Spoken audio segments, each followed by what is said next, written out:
Demonstration ambazo pia zinaendelea hapa nchini Kenya, demonstration ambazo pia watu wengi tu zaidi wanafuatilia pale katika mitandao za kijamii na wengine tu wako kwenye ground kuweza kufanya reality. Kumbuka ni demonstration ambazo pia zimeweza kupangwa tu tangia tu kifo cha Albert Ojwang ambaye pia aliweza tu kuweza kuuliwa katika police custody ama baada ya kuweza kamatwa tu aliweza kufia katika mikono ya serikali, kitu ambacho pia kimeweza kusukuma Gen Z kuweza kufanya maandamano tu ya hivi leo,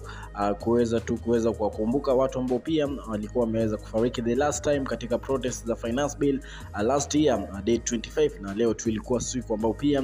ilikuwa inahitimisha tu mwaka moja, na ilikuwa tu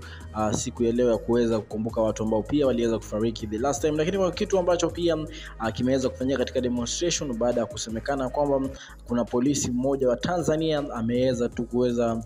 kujeruhiwa vibaya sana ama kuweza kupata injury wakati wa maandamano, kitu ambacho pia kinaendelea kushangaza watu pale katika mitandao za kijamii, ikisemekana tu kwamba ni polisi ambaye pia ameweza kutokea upande wa Tanzania, na ni kitu ambacho pia kinashangaza sana kwa sababu inashangaa kwa sababu inakuaje polisi wa Tanzania anapatikanaje katika maandamano ya Kenya, ikisemekana sasa hivi tu ameweza kimbizwa hospitali baada tu yeye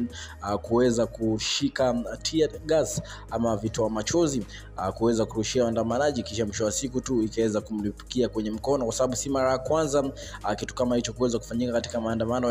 ya Kenya. Tuliweza kuona the last time polisi mwingine tu aliweza kufanya the same kisha kilipuzi kiweza kumlipukia kwa mkono, na hivi leo kwa mara nyingine tu imeweza kumtokea tu polisi fulani hivi ambaye pia inasemekana kwamba anatokea Tanzania, ambaye pia ameweza kupatikana tu katika maandamano ya Kenya, na ni kitu ambacho pia kinaendelea kuzua reaction nyingi pale katika social media, ikisemekana tu kwamba huenda tu labda Ruto na Rais Samia Suluhu waliweza kucollaborate kuweza kujaribu kuzuia maandamano ya hivi leo, kwa sababu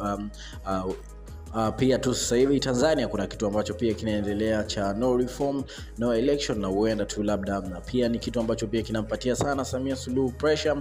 na huenda tu akaweza kuomba Ruto polisi kuweza kujaribu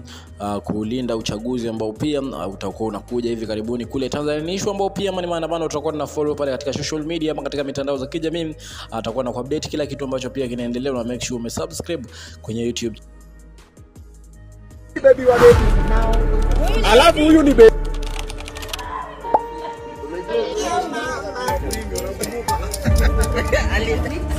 What's it called? Blue band? Mafi muscular. You know what? Yeah, this is it.